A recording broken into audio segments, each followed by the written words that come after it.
Okay guys, let's go ahead and get started. Sorry I'm behind. I'm trying to keep everything going, and I had to make 2 trips back to my office because I kept forgetting people. But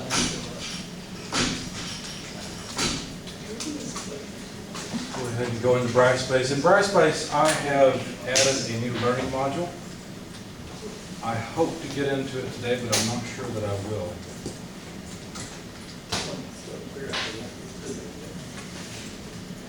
Again.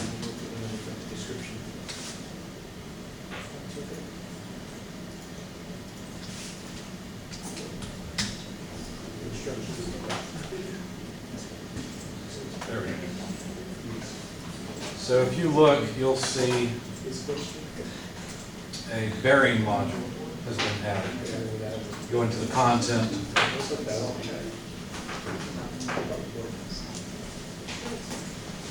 There's the individual design projects area, the fasteners and welds, and then a new one, rolling element bearings. And this is what it looks like. Of course, we're not there yet. We'll get there. But we have to do a little bit more work. In fact, the chapter we just went through is so simple, I don't bother working any example problems from it because it's basically just tensile stress, which is strength of materials. The only wrinkle, really, is that the area is not the area of a circle. And so all you need is the threaded area, which I showed you where to find that in the book. Of course, you can download the preview chapters and get it from there also. But that's pretty much all there is to it. Chapter 19 is not all that difficult, but it's things you need to know. Now, there is actually more to Chapter 19 than what I cover. If you have your book, please open it up. Go to Chapter 19 with me. And if you don't have it, either look it up on your computer, looking up the PDFs that I posted, or look on with someone next to you. I want to point out a few more things that we didn't cover. As a matter of fact, actually we have a little bit more to cover in Chapter 19. And that is the tightening torque equation. I forgot that. We're not quite done with Chapter 19. So we're essentially on page 635. Let me see if I can open up the presentation from last time. There we go. Fasteners, frames, and welds is what we're looking for.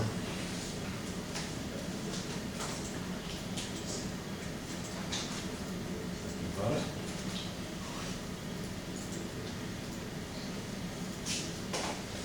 So last time we left off here talking about clamping load and the idea that we're trying to clamp pieces together.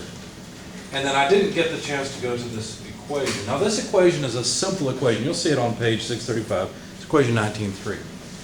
And it basically relates the clamping load, which is P in the equation, to the torque applied to the screw head. Okay? It's a simple equation. It's not all that precise. It's more rule of thumb. It gets you in the ballpark. Okay?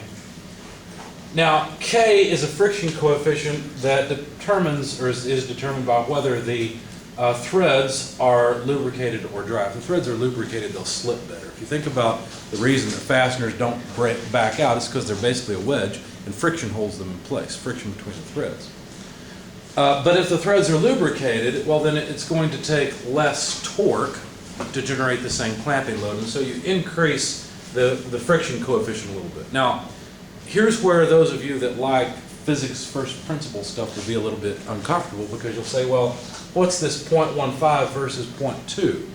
Where does that come from? When would I use 0.3, for example? Or what about 0.05? Well, these are just the 2 numbers we use in the book. This is what we're going to use for this class. This is just to get us in the ballpark. What does it really come from? Well, it's kind of like a friction coefficient. But most friction coefficients have a wider range than what you're seeing here. But you can think of it as a friction coefficient. We're not really interested in where this comes from. We just want to use it. Okay? That's a general feature of this class. Another thing you need is the nominal outside diameter. Nominal means in name only. Okay? And so if you think about a 1/4-20 bolt, what does that mean? Well, we'll get to that a little later. But the quarter means it's a 1/4 inch diameter nominally. In reality, the bolt is going to be undersized a little bit, by 5 thousandths, maybe 10 thousandths if you get it from China, right? It just depends on where you get it from as to how much it's undersized. So this is the in name only, outside diameter. If you think about it, really there's a root diameter too, right, at the root of the threads. That's different than the outside diameter. But as long as we are in the ballpark, we should get numbers that are reasonable. This is not the best way to determine or to control clamping load. There are many other ways to control clamping load. There is a more precise model, and actually I've forgotten that I included this. If you look on the same page, 635, the equations we're going to go through are 19.4, 19.5, and 19.6. Okay? But this is a little bit more precise model that takes all the different resistances into account. There's many different things that make resistance when you're torquing a bolt or a fastener. Okay? So this relationship, let's see, which equation? This equation 19.4, I believe. Yeah. It's labeled T subscript 1. And I struggle to remember all the details in this, and one of the reasons is because so much of what you're going to learn in this class seems somewhat arbitrary. You ever thought about why Windows has a start button in the lower left corner? It's arbitrary, right? And so you have to learn how to use a lot of systems based on the way people design them. That's more what this is like, okay? There's some background reason, there's some first principles reason behind it, but even I struggle to remember all the details of everything, and so you'll see me refer to the book quite a lot to remember the details. Okay, I remember that they broke up the torque that you're applying into 3 components, basically 3 different things that require torque to make the fastener tighten. But I don't remember exactly what they are, so we'll end up going through the book quite a bit. I'll read a bit of it to you. One, it's just above equation 19.4. One, which we will refer to as T1, is the torque required to develop the tensile load in the bolt P sub T using the inclined plane nature of the thread. So here's our inclined plane. Basically, we've taken the thread and unwrapped it from the base bolt shaft, okay? And basically, there's an inclined plane where we're applying a force that's like the torque, right? We're applying this force in order to develop a force in this direction. So that piece of it, that relationship, is what this equation tells us, right? So we've got the torque being developed, P sub T then is the load, the clamping load that we're developing, and N I don't remember. I've got to figure out what it has to do with the lead. So basically, this piece here, this N, has to do with how inclined the plane is. And if you think about it, the inclination of the plane depends on 2 things. It depends on what size the diameter of the bolt is, right? Because if the bolt is a large diameter, that's going to increase the length of this wedge, this thread that we unwrap off of the bolt. Is this clear so far? Of course, the closer the threads are together, the lower the plane is going to be. But the farther the threads are apart, the more coarse the threads, the farther apart they're going to be. So those 2 things together, the spacing between the threads and the diameter of the bolt, determine this angle, and that angle is really important. So that's why we've got N in here. And the diameter must be somewhere, but I don't see it. Maybe it cancels in the math. I don't remember. But anyway, this is just basically related to the thread pitch. And they say L is the lead, which is equal to P, the pitch, which is 1 over N. So now, what exactly is N is probably the number of threads per inch. That's what it would have to be, or threads per millimeter. But if you look at it in the book, just under equation 19.4, you'll see that they say L equals P equals 1 over N. Why do we give so many things the same name? Well, there's actually a good reason here. There are so-called double start and triple start threads. They're not common on fasteners, but I have actually seen some triple start threads on a fastener. It was for, I've forgotten exactly what it's for. I think it was for driving into plastic, if I remember right. It was more like a sheet metal screw or something, or a screw that had a decent length. And it was interesting because one of the threads was much larger than the other threads, but they were on separate helixes along the body of the fastener. Most of the time on fasteners, you don't see multiple helixes. There's just one helix. In other words, if you take any old bolt or screw and you trace around the thread, you'll stay on the same thread, right? You'll encounter all the threads, but not all are that way. So lead and pitch are 2 different things. Pitch is always defined as the distance between adjacent threads. Even if the adjacent threads have multiple helixes, it's still, you may be measuring the distance between 2 separate helixes. Whereas lead is how far you advance along the length of the screw by turning the screw 1 complete revolution. most of the time the lead and the pitch are the same thing because most of the times we only have one thread. Does that make sense? This becomes much more important when we're talking about gearing, like worm gearing. It's more common for worm gears to have multiple starts. But anyway, so you get the idea. So this is really the piece we've come for, right? This is what we wanted. We're developing, we're using torque to develop some clamping load, and that's what we really wanted. But there's other things that require, I thought I had them in here. Nope. All right. There are other pieces that are important. We'll switch over to the book. I thought for sure I put them in. One of the things I like about switching over to Brightspace is that it seems to do a better job of managing files. In Blackboard, there were many times where I would link to a file, and it was actually not linked to the files in that course. It was linked to the files from some previous time I'd taught the course, which was a big pain, because I would edit the files in the current course, and it was still pointing to an old file, and I didn't realize it. So some of this, a lot of times you'll hear me say, I thought I changed that, and it's because Blackboard was pointing to an old file and never got updated. Anyway, I'll hopefully get the chance to fix all that with Brightspace.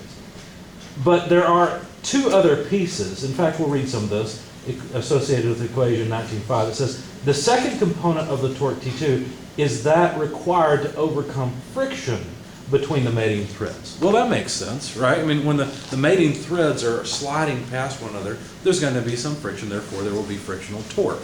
So T2 is another piece of the torque that you'd be applying. How many of you have torqued a bolt or a screw before? Okay, so you use a torque wrench or something to torque it. They're saying that the torque you're applying gets broken down into three parts, right? One gives you what you want. One is overcoming the friction of the threads. And since we don't have it up on the board, I'll just let you read it there. It's pretty simple. It depends on the coefficient of friction, the angle of the threads, and the pitch diameter. By the way, the pitch diameter and the outside diameter of a threaded fastener are different things.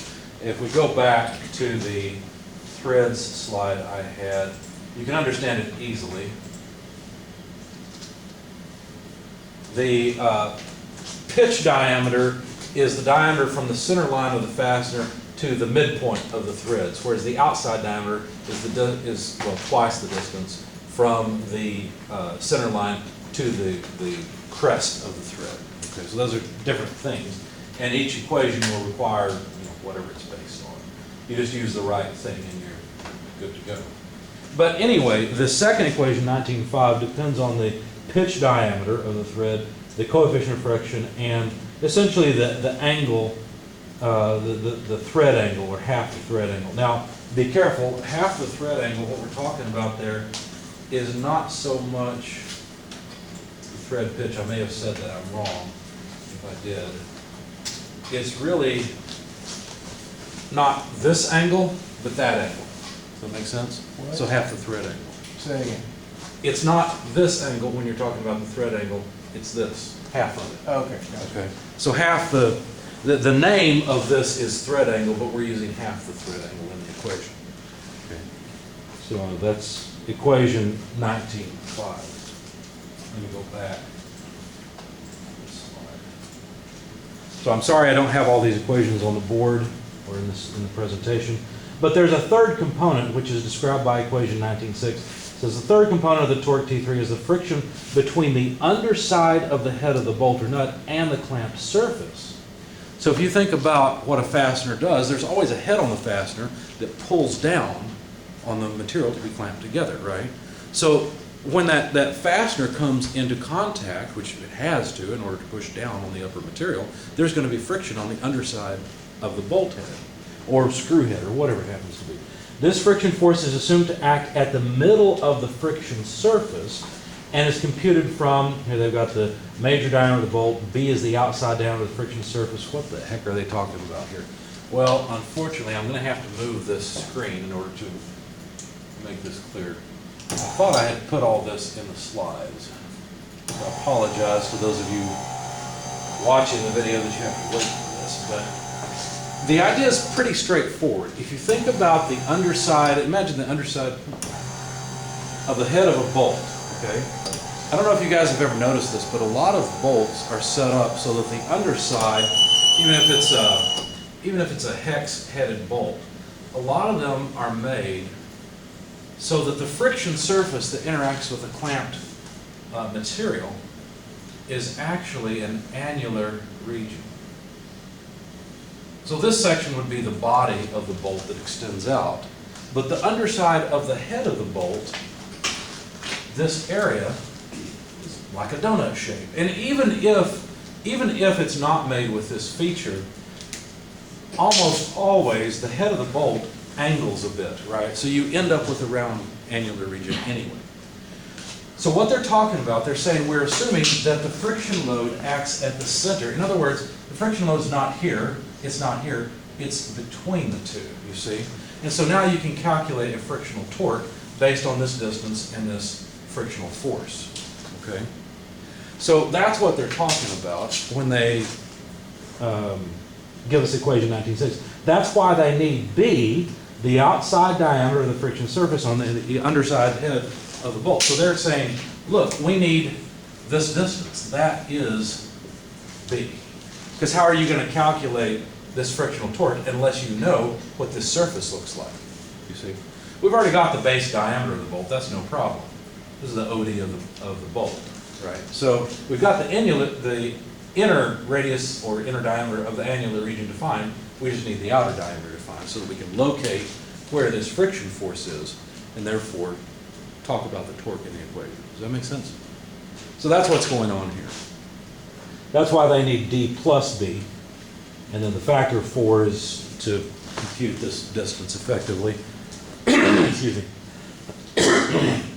And then they need the friction coefficient, mu2, which is the friction coefficient between this surface, this red surface, and whatever material is being clamped.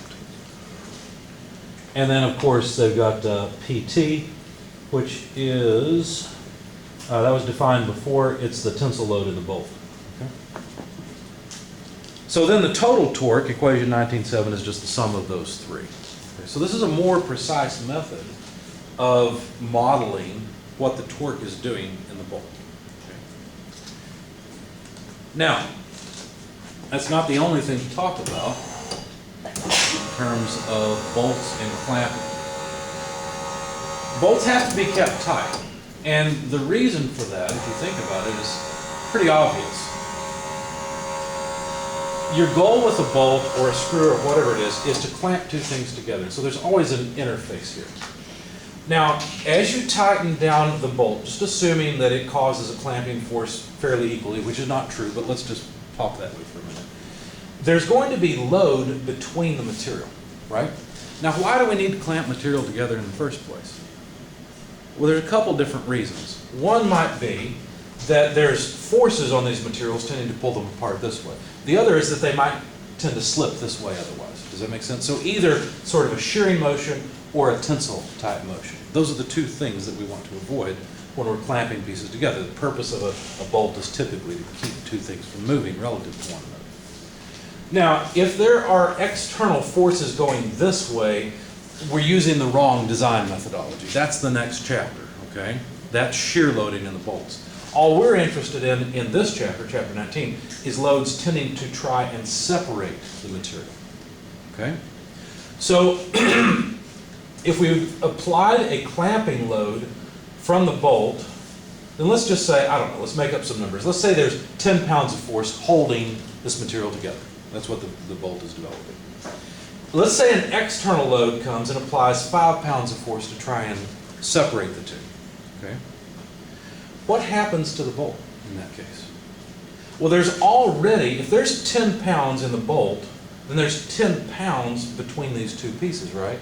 If an external force applies 5 of those pounds, as far as the bolt's concerned, it still sees 10 pounds. Wait, how does that work? Well, this all has to be in static equilibrium, right? So, if the bolt is applying a force of 10 pounds, some external load applies a force of 5 pounds, then the joint will only have 5 pounds that one piece of material is applying on the other.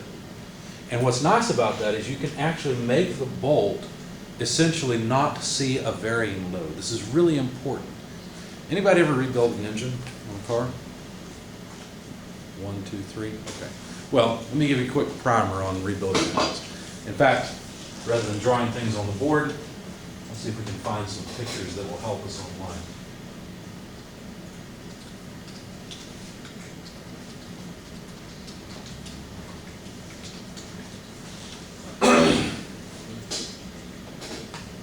Yeah, this is good. This is just fine. This is what we need. Can we make it any bigger?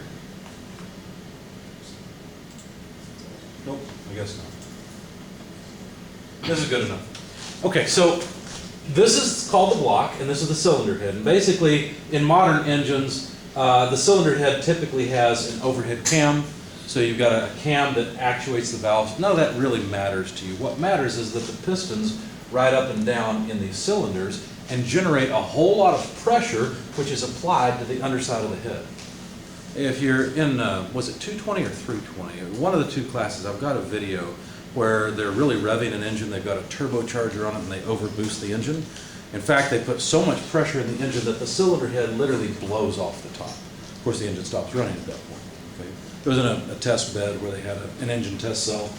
And I don't know why they did it, or if it was on purpose, or for the sake of 15 minutes of fame on YouTube. Maybe that's all it was, right? They sacrificed an engine for it. But whatever it was, it's interesting to see. The point is, when your car is running, or when any engine like this is running, the piston moves up, compressing gases. That alone applies significant force to the cylinder head, trying to just blow the head off the engine.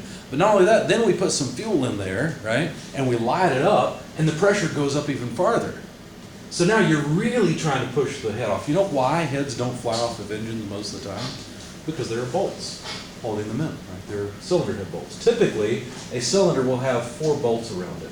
And in fact, these 2 bolts share the load for this cylinder and for this cylinder. And so really, the 1, 2, 3, 4, 5, 6 bolts that are sort of in the central area take more load than the outer bolts, but typically use the same size around all of them. And it's really important that you get the torque specification right. If you've ever rebuilt an engine, you look up the torque specs on the cylinder head bolts, and a lot of times you don't even reuse old cylinder head bolts. There's a good reason for that. A lot of them are so-called torque to yield, but we'll talk about that a little bit later. And you have to get the clamping load right. So you use a torque wrench, and you torque it down to the point that's specified by the manufacturer.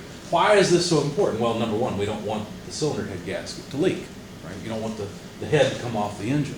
And if you think about what's going on, basically we've got 2 materials here. Now, cylinder head bolts is not the right term. What should it be? Cylinder head screws. It should be cylinder head screws. Why?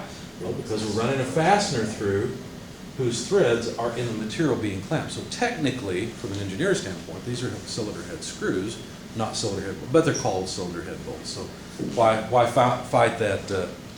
We don't want to die on that mountain, right? So let's just move on. So we're trying to clamp these things together.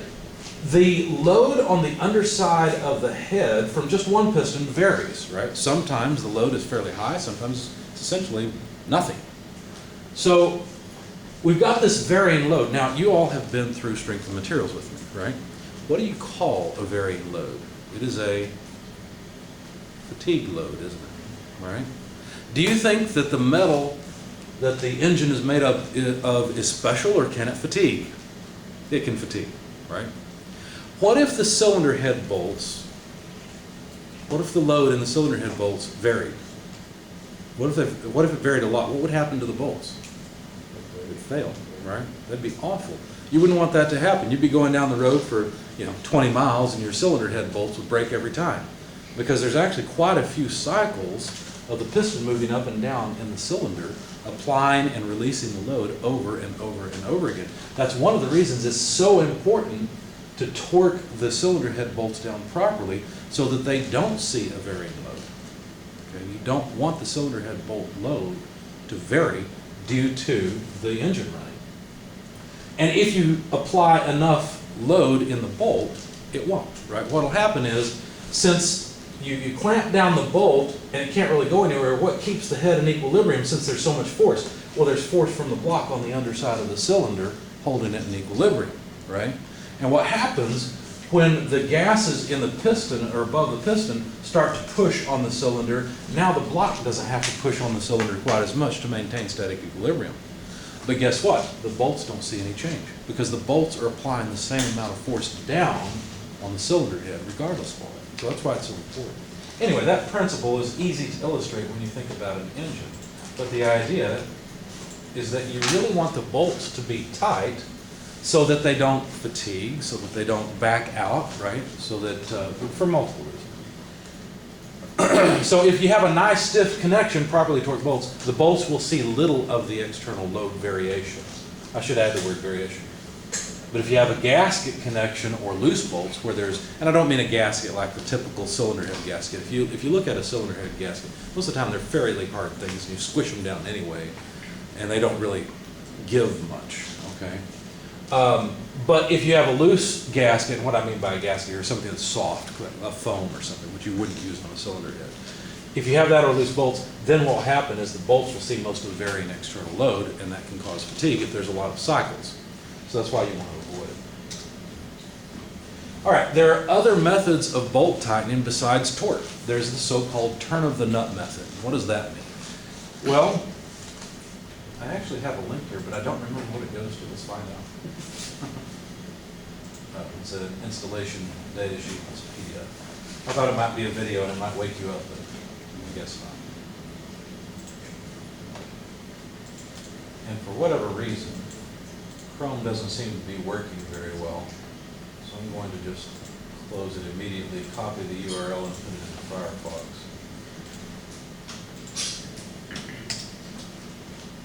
There we go. So, turn of the nut method. This was a good informational sheet I found, and I thought I would post it for you guys. But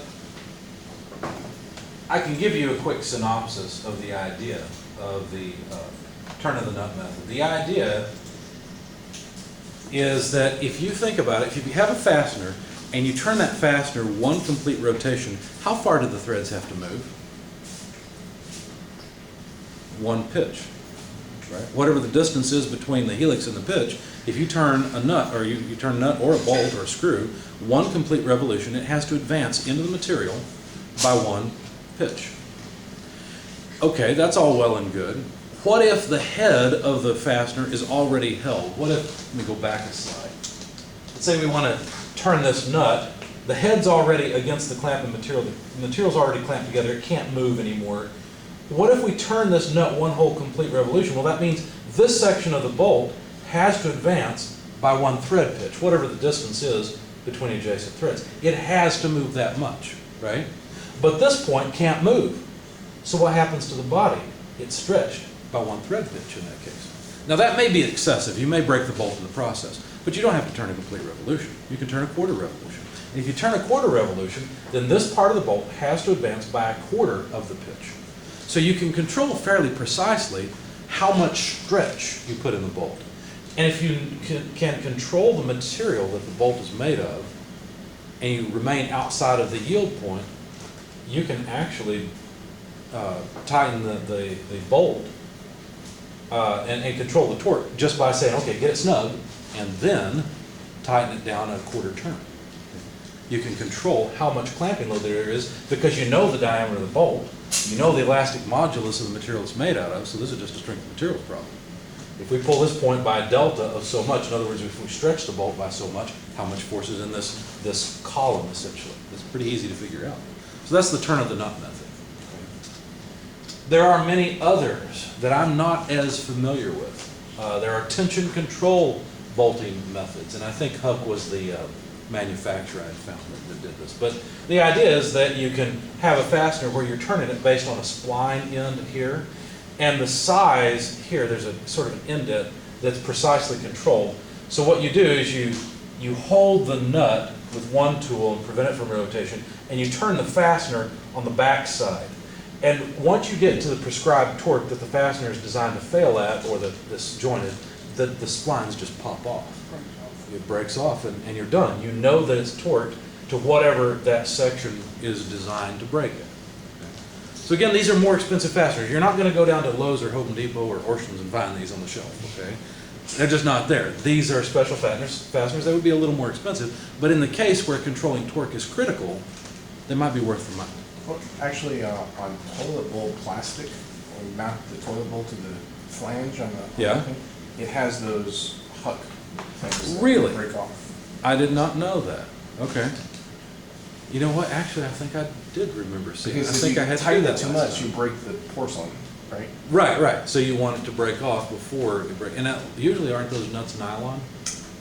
No, I'm thinking of the seat part. Maybe it's the brass. I think it may be the brass part, yeah. You're right, I hadn't thought of that. But it's the same idea. Control the size, the geometry, control the material, and it'll break at a prescribed point, which is beneficial. There are also so-called wavy flange bolts. I have never used these, but the idea is that